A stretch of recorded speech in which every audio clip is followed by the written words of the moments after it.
Once the Halls of Amenti were created 25 million years ago, the priests of on Terra drew out from Terra's fifth dimensional core a pattern of frequency that represented the morphogenetic field for the entire planetary grid structure. They removed from Terra the morphogenetic field through which Terra drew its energy imprint for its grid line structure and matter form. By removing this form-holding energy field from Terra's core, Terra could no longer build a bridge of frequency between its core and Gaia's core at the 8th dimension metagalactic core. This removal of Terra's interior morphogenetic field was done out of necessity. If the morphogenetic field had remained within Terra's core, Terra's progression of dimensional ascension into the third harmonic universe would have continued up to a point. When the planetary grid of Terra had pulled in the remaining frequency bands from the unified fields of the dimensions of 5 and 6 through the morphogenetic field at its core, it would next begin to pull in the frequencies of the 7th dimension and begin its ascent into the Gaian planetary grid structure. This is the natural path of evolution for a planet. However, if the 7th dimensional frequency band entered and expanded Terra's morphogenetic field, certain portions of these frequencies could not plug into the grid lines of the planet as they needed to do, because portions of these grid lines had been ripped apart during the fall event. The energy carrying the frequencies of D7 that could not pass into the framework of the planet's energetic structure would build up within the morphogenetic field of Terra's core, eventually causing the entire grid system and the planet to explode. The morphogenetic field of Terra had to be temporarily removed from the planet's core, which would leave Terra with the ability to draw energy through its grid from the unified fields of dimension 4 through 6, but would not allow any higher frequency energies to enter into its grid system. This meant that Terra would be trapped in the time bands of harmonic universe 2, unable to evolve out of those frequencies until its morphogenetic field had been returned to the planetary core. The planet had to remain connected to its morphogenetic field in order to retain its form, but the field could not be stored within the planet's structure. The morphogenetic field of Terra had to be placed within the portions of the original morphogenetic field that had been blown apart, broken down among the 12 harmonic universe 1 planets. Each of the 12 planets would hold a portion of Terra's morphogenetic field, and Terra could draw in sustaining energy from each of those areas. Meanwhile, the other planets would process the dimensional frequency patterns that Terra could not synthesize. Once harmonic universe 1 planet pulled in its portion of higher dimensional frequencies, it would then undergo dimensional ascension back into Terra's grid, bringing with its portion of Terran's morphogenetic field.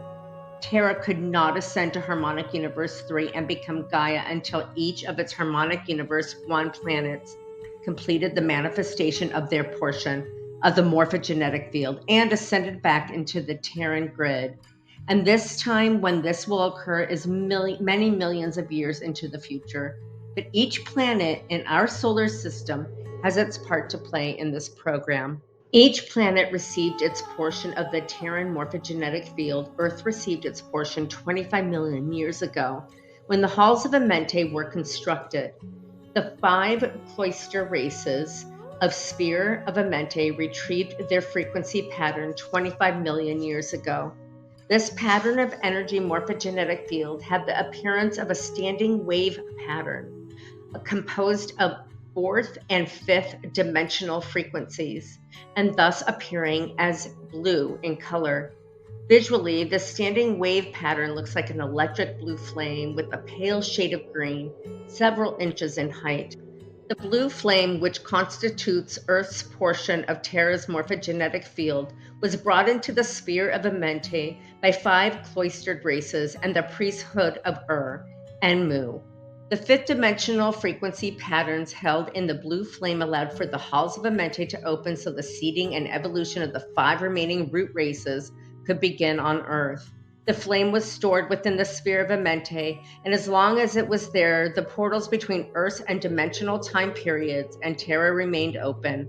The souls of the Earth could ascend out of harmonic universe 1 incarnational cycles and continued their evolution through Terra. The blue flame became known as the staff of Amenti, which is the item referred to in our Bible as the staff of God, of the rod and the staff.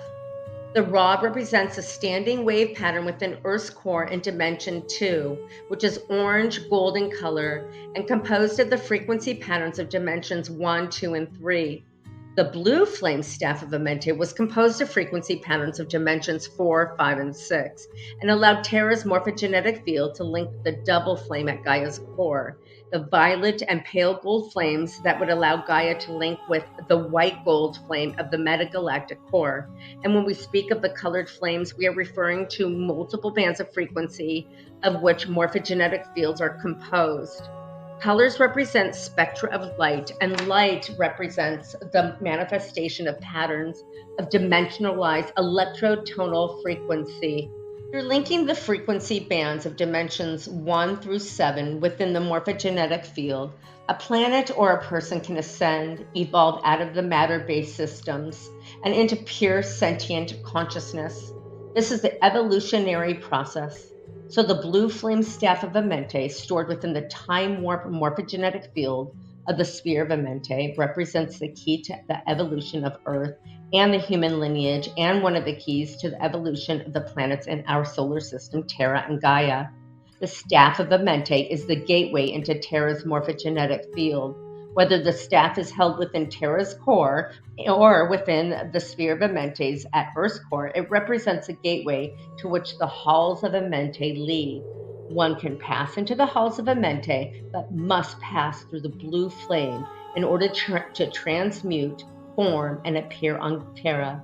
In later Egyptian mystery schools, the blue flame gateway became known as the Gates of Ivory, which became translated in biblical terms as the Pearly Gates of Heaven. In each case, the writings refer to the blue flame staff of Amenti, the energetic gateway to Terra. Needless to say, the sphere of Amenti and the staff which allows the halls of Amenti to open into Terra are quite valuable commodities. Every human on Earth now is in some way energetically connected to the race morphogenetic field within the sphere of Amenti, and it's through the halls of Amenti or through the Terran morphogenetic sphere within one of the other 11 planets in our solar system that you must ascend to fulfill your evolutionary imprint as souls and return to your creator, creative source.